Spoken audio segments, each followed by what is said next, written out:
Saudara, timnas Indonesia menjalani latihan resmi jelang pertandingan melawan Irak pada Jumat malam waktu setempat. Latihan tersebut menjadi yang terakhir sebelum kedua tim bertemu di King Abdullah Sports City Stadium. Calvin Verdong sudah kembali berlatih. Bek sayap milik Lille itu terlihat melakukan pemanasan bersama striker tim Garuda, Ole Romani. Dari proses yang terlihat dalam sesi latihan ini, tampaknya Calvin Verdong sudah berpotensi untuk kembali ke lapangan hijau dalam pertandingan melawan timnas Irak.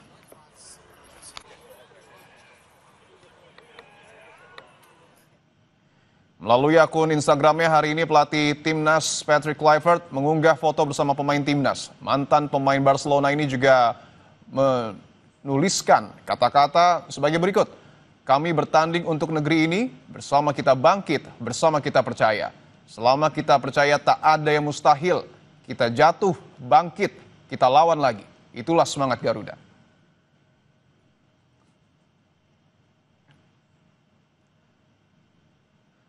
Pelatih Irak Graham Arnold mengatakan semua pemainnya sudah siap untuk menghadapi Indonesia pada ronde keempat kualifikasi Piala Dunia 2026.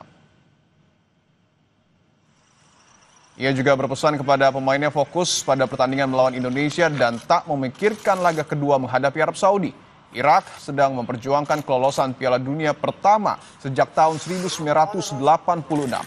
Ia meminta 3 kemenangan terakhir melawan Indonesia jangan membuat anak asuhnya memandang remeh skuad Garuda.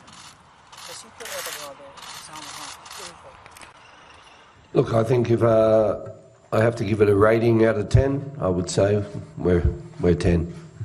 إذا أعطيت تقييم لانضباطنا فإحنا انضباطنا 10 على 10. Discipline from the boys has never been an issue for me. They've been fantastic. He's talking how prepared are we? 100%. 100%. Ada 3 pemain Irak yang patut diwaspadai oleh barisan belakang timnas. Yang pertama adalah Ayman Hussein. Dia menjadi ujung tombak Irak yang wajib dikawal ketat. Hussein merupakan pemain paling produktif dengan torehan 32 gol. Ia mencetak 1 gol saat Irak mengalahkan pasukan Garuda 2-0 di Stadion Utama Gelora Bung Karno.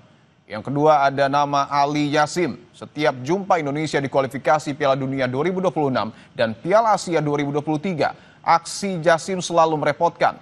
Yasim juga mencatatkan namanya di papan skor dalam pertemuan terakhir kedua tim. Dan nama ketiga adalah Muhammad Ali. Striker berusia 25 tahun itu merupakan pemain kedua dengan produktivitas gol tertinggi setelah Hussein dengan 23 gol.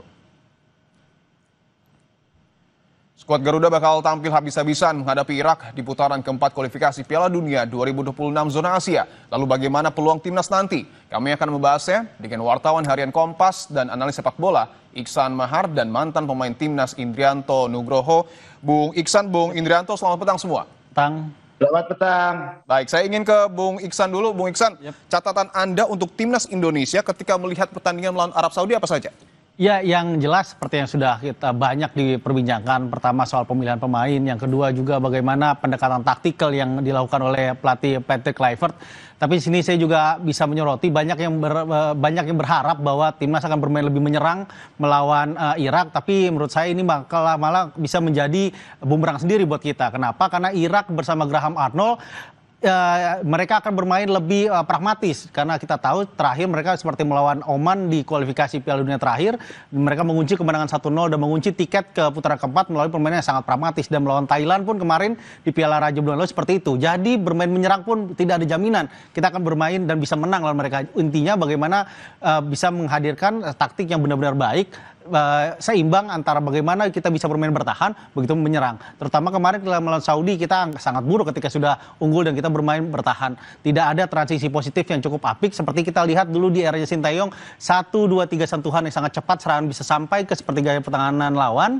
Dan kemarin sebenarnya yang paling juga kita soroti dari sejak melawan Australia, tidak ada pakem triangle passing yang dilakukan dalam proses counter attack, dan itu pun yang membuat banyak serangan kita terlalu mudah diantisipasi oleh pemain-pemain Arab Saudi. Hasilnya kita hanya bermain dengan direct play, yang itu pun juga akan sulit menghadapi Irak karena mereka punya benteng-benteng besar di lini pertahanan. Oke, sebagai wartawan harian Kompas, Bung Iksan, saya ingin tanyakan bahwa di medsos juga ramai diperbincangkan soal locker room dari Yap. timnas Indonesia yang nampaknya disebut tidak akur. Yap. Anda mendapatkan informasi itu? Ya kalau dikatakan tidak akur, ini berarti banyak membandingkan dengan apa yang terjadi ketika melawan Cina tahun lalu, ketika memang ada permasalahan di situ. Tapi masalahnya saya melihat justru ada perbedaan di sini. Kenapa? Karena kalau yang di era Sintayong itu jelas permasalahan bahasa dan komunikasi itu menjadi masalah. Karena ada kultur yang berbeda di antara pemain dan staf kepelatihan, terutama yang dipimpin oleh Sintayong. Tapi dengan bersama Kluivert ini saya melihat ini ada muncul ego antar pemain. Muncul ego antar pemain? Muncul ego antar pemain, ditambah juga tekanan yang sangat besar